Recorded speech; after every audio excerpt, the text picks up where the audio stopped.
ചുട്ടിൽ തിളയ്ക്കുന്ന ലോകകപ്പിൽ പന്തുരുളൻ നിമിഷങ്ങൾ മാത്രം ബാക്കി നിൽക്കെ ആരോപണങ്ങളിൽ മുങ്ങി നിൽക്കുകയാണ് ഫിഫയും അമേരിക്കൻ ഭരണകൂടവും.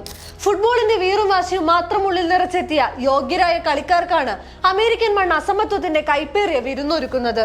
വൈവിധ്യങ്ങൾക്കപ്പുറം ഫുട്ബോൾ എന്ന ഏക വികാരത്തിലേക്ക് ലോകത്തെ ചേർത്ത് കെട്ടുന്ന കളിക്കളത്തിലും വംശീയ വിഷം നിറയ്ക്കുകയാണ് അമേരിക്കൻ ഭരണകൂടം. നോക്കി നിൽക്കാനേ കഴിയൂ എന്ന് പറഞ്ഞ് കൈമലർത്തുകയാണ് ഫിഫ. വിദ്വേഷത്തിൽ നിറം മങ്ങുന്നു US ലോകകപ്പിന്. ലോകകപ്പിൽ യോഗ്യത നേടി കളിക്കളത്തിൽ സ്വപ്നം പടുക്കാൻ തുനിഞ്ഞാണ് ഓരോ കളിക്കാരും ആ മണ്ണിലിറങ്ങുന്നത്.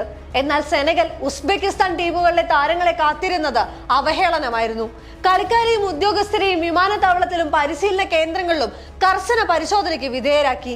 സെനഗൽ കളിക്കാരെ വിമാനം ഇറങ്ങിയ ഉടൻ തന്നെ പ്രത്യേകം പിടിച്ചു നിർത്തി ദേഹമാസകലം പരിശോധിക്കുന്നതിന്റെ ദൃശ്യങ്ങൾ പുറത്തു വന്നു. മയക്കുമരുന്ന് കണ്ടെത്താനുള്ള സംവിധാനങ്ങളുമായാണ് അമേരിക്ക ഉസ്ബെക്കിസ്ഥാൻ കളിക്കാരെ വരവേറ്റത്. പലയിടത്തും സ്നിഫർ നായകളെ വരെ ഉപയോഗിച്ചു. താരങ്ങളെ കുറ്റവാളികളെ കാണുന്ന ഇത്തരം പെരുമാറ്റങ്ങൾക്കെതിരെ ഫിഫ പുറംതിരിഞ്ഞ് നിൽപ്പാണ്.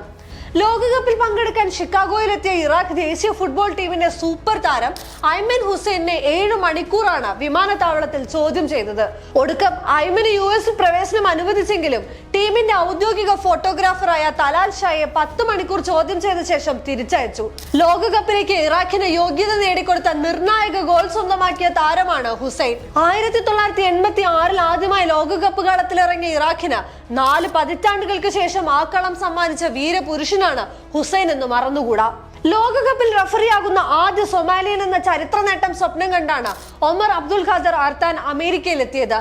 സാധുവായ വിസ ഉണ്ടായിരുന്നെങ്കിലും അധിക പരിശോധനയ്ക്ക് ശേഷം പ്രവേശനം നിഷേധിച്ചതായി US അധികൃതർ അറിയിച്ചു. തുടർന്ന് കടുത്ത പ്രതിഷേധം ഉണ്ടായെങ്കിലും വിസയുമായി ബന്ധപ്പെട്ട കാര്യങ്ങളിലോ കുടിയേറ്റ തീരുമാനങ്ങളിലോ ഇടപെടാനാവില്ലെന്നാണ് ഫിഫയുടെ പ്രതികരണം. ഇറാനിയൻ ദേശീയ ഫുട്ബോൾ ടീമിന് ആവശ്യമായ ടെക്നിക്കൽ സ്റ്റാഫുകൾക്കോ മാനേജ്മെന്റ് സ്റ്റാഫുകൾക്കോ വിസ നൽകിയിട്ടില്ലെന്നും ആരോപണമുണ്ട്. ലോകകപ്പിൽ പങ്കെടുക്കുന്ന ഓരോ രാജ്യത്തിനെയും ആരാധകർക്ക് ലഭിക്കുന്ന ഔദ്യോഗിക ടിക്കറ്റ് വിഹിതം, അതായത് ഏകദേശം 8% ടിക്കറ്റുകൾ ഇറാനിൽ നിന്ന് പിൻവലിച്ചതായും ഫെഡറേഷൻ അറിയിച്ചു. അന്താരാഷ്ട്ര കായിക മത്സരങ്ങളിലെ സമത്വത്തിനും നീതിക്കും വിരുദ്ധമായ നടപടിയാണിതെന്നാണ് വിമർശനം. അതിഥി താരങ്ങളെ അപമാനിച്ചും തിരിച്ചയച്ചും അമേരിക്ക വംശവെറി പുറത്തിറക്കുമ്പോൾ നോക്കി നിൽക്കാനേ സാധിക്കൂ എന്ന ഫിഫയുടെ നിലപാടാണ് കായിക ലോകം ചോദ്യം ചെയ്യുന്നത്. അതിർത്തികളുടെ വേർതിരിവില്ലാതെ ഇഷ്ടതാരത്തിനും കളിക്കാർക്കും ആരവം മുഴക്കാൻ ലോകം കാത്തിരിക്കുമ്പോഴാണ് കളിയിൽ വിദ്വേഷത്തിന്റെ നാമ്പുയരുന്നത്.